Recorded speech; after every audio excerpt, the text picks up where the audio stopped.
lebih baik ambil sertifikasi daripada ambil S2 kalau kamu belum yakin. Sini aku jelasin. Kalau kamu belum nonton video aku yang bahas soal langsung ambil S2 atau kerja dulu, mending nonton dulu deh biar nyambung sama video ini. Sebenarnya kalau kita lihat, dua-duanya juga ada baiknya ya. Kalau kita ngambil S2 bisa menunjang karir, ambil sertifikasi juga bisa menunjang karir. Tapi kok kayaknya lebih baik ambil sertifikasi ya dibandingkan ngambil S2. Kenapa? Tergantung kondisinya. Kalau misalnya kamu lulusan S1 belum punya pengalaman kerja, kamu lebih baik ambil sertifikasi dulu, abis itu kamu kerja gitu. Jadi sertifikasi ini tuh akan menunjang karir kamu untuk mendapatkan peluang yang lebih besar untuk diterima bekerja.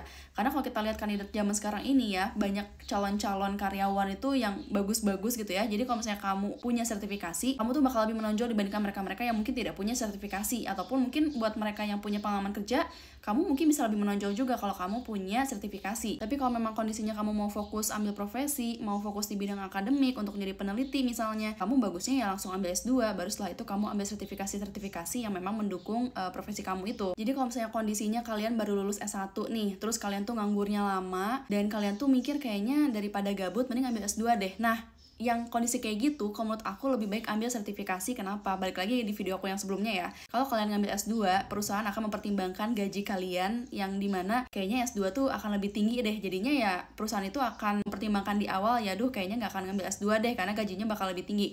Beda ceritanya kalau misalnya kalian yang S1 misalnya terus nganggurnya lama dan kalian ngambil sertifikasi, itu akan menambah value kalian karena kalian tuh bakal nambah skillnya gitu, yang dimana perusahaan pasti lebih mempertimbangkan secara lebih positif ya untuk menerima kalian atau merekrut kalian gitu. Karena kalian yang lulusan S1 tapi ya mungkin gajinya ya masih gaji fresh graduate nih, tapi kalian punya value yang lebih, ya otomatis perusahaan akan lebih memilih kalian yang S1 yang punya sertifikasi ini. Jadinya ketika kalian interview sama HRD dan ditanya apa yang kamu lakukan nih ketika kamu nganggur setelah wisuda gitu, nah kalian bisa jawab itu ambil sertifikasi, ambil bootcamp dan lain sebagainya yang kegiatan positif lah gitu untuk menambah value kalian. Oh ya, dan sertifikasi ini tuh sebetulnya bisa biaya pribadi ataupun biaya perusahaan ya. Kalau biaya pribadi itu ya biasanya kalau kalian sebelum masuk kerja nih, kalian bayar sendiri untuk bisa menambah value kalian sebelum diterima bekerja gitu. Tapi kalau untuk sertifikasi yang dibiayai perusahaan itu biasanya kalian udah masuk kerja dulu nih, terus kinerja kalian tuh bagus, ternyata kalian juga dipromosiin ya, promosi jabatan, dan akhirnya perusahaan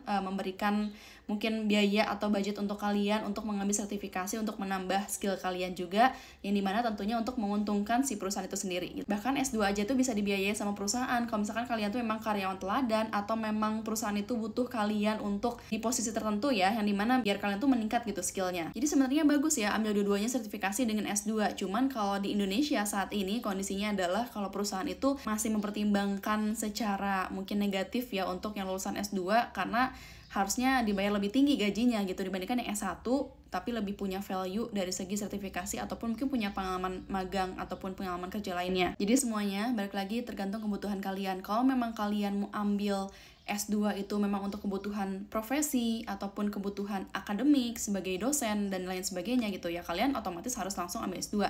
Tapi kalau kalian sebagai S1 sarjana yang pengen menambah skill dan meningkatkan value kalian untuk lebih besar peluangnya untuk diterima di perusahaan, ya ambilnya sertifikasi.